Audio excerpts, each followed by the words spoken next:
மதீனாவுக்குள் நுழைந்த உடனே ரசூல் ஸல்லல்லாஹு அலைஹி வஸல்லம் அவர்கள் மஸ்ஜிது நபவி என்று சொல்லப்படுகிற ஒரு பள்ளியை கட்டினார்.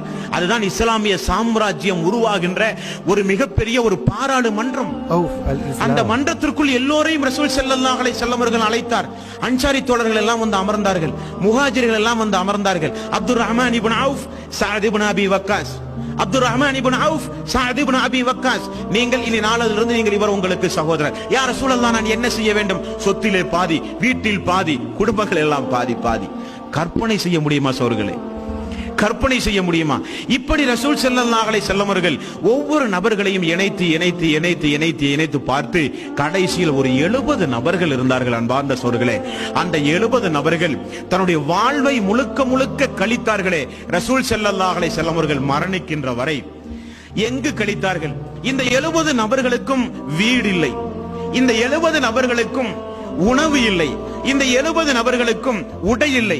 இந்த 70 நபர்கள் மழை வெயிலிலிருந்து தன்னை காப்பாற்றிக் கொள்வதற்காக வேண்டிய ஏதாவது ஒரு கூரைகள் உண்டா என்றால் இல்லை.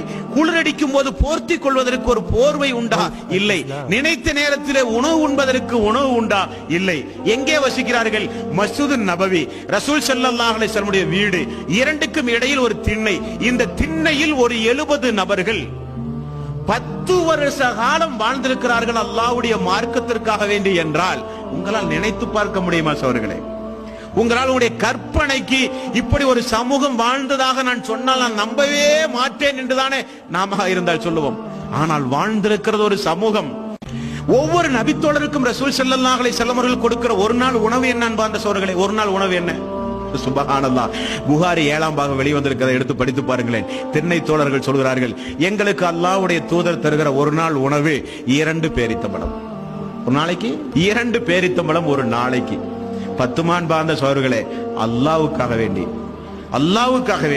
அந்த 2 பேரித்தம்பளையும் கையிலே வைத்திருக்கிற சகோதரர்களுக்கு பற்றாத குறை ஏற்படும் பொழுதுதான் ரசூல் ஸல்லல்லாஹு அலைஹி வஸல்லம் அவர்கள் இப்படி அறிவிப்பு செய்வது. என்னுடைய தோழர்களை யாராவது அழைத்து கொண்டு போய் உண்ண கொடுங்களேன். இப்படி ரசூல் ஸல்லல்லாஹு அலைஹி வஸல்லம் அவர்கள் அந்த திண்ணை தோழர்களை கண்ணும் கருத்துமாக பார்த்து வந்தார்களே. இந்த திண்ணை தோழர்களை குறித்து ரசூல் ஸல்லல்லாஹு அலைஹி வஸல்லம் அவர்கள் எப்படி அவர்களோடு வாழ்வை கழித்தார்கள் என்ற ஹதீஸ்களை பாருங்கள் அன்பார்ந்த சகோதரர்களே.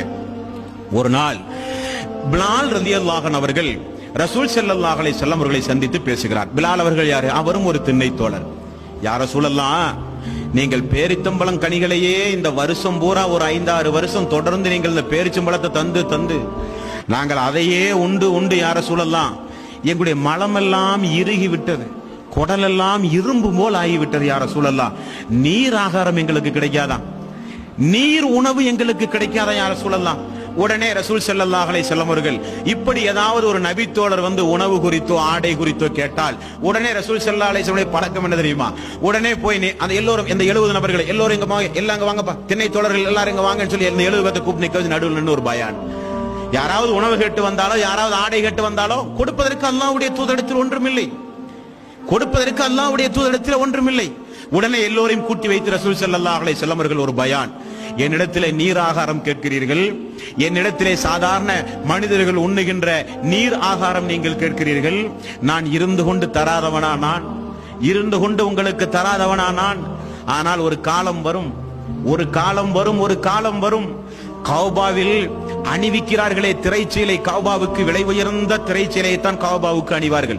ரசூல் ஸல்லல்லாஹு அலைஹி வஸல்லம் அவர்கள் சொன்னார்கள், என்னுடைய இந்த சமூகத்திற்கு, யாரை பார்த்து சொன்னார்கள்? திண்ணை தோழர்களை பார்த்து சொன்னார்கள், என்னுடைய இந்த சமூகத்திற்கு அல்லாஹ் புனிதமிக்க கௌபாவுக்கு அணிகின்ற திரைச்சீலையை காட்டிலும் உன்னதமான ஆடையை இன்ஷா அல்லாஹ் அணிவான் என்று நபிகள் நாயகம் ஸல்லல்லாஹு அலைஹி வஸல்லம் அவர்கள் சொன்னார்கள். ரசூல் ஸல்லல்லாஹு அலைஹி வஸல்லம் அவர்கள் மரணித்து ஒரு 3 வருடம் கூட ஆகவில்லை. அப்துர் ரஹ்மான் இப்னு அவுஃப் அவர்கள் சொல்கிறார், அல்லாஹ் எங்களுக்கு தந்த செல்வத்திற்கு கையும் இல்லை கணக்கும் இல்லை.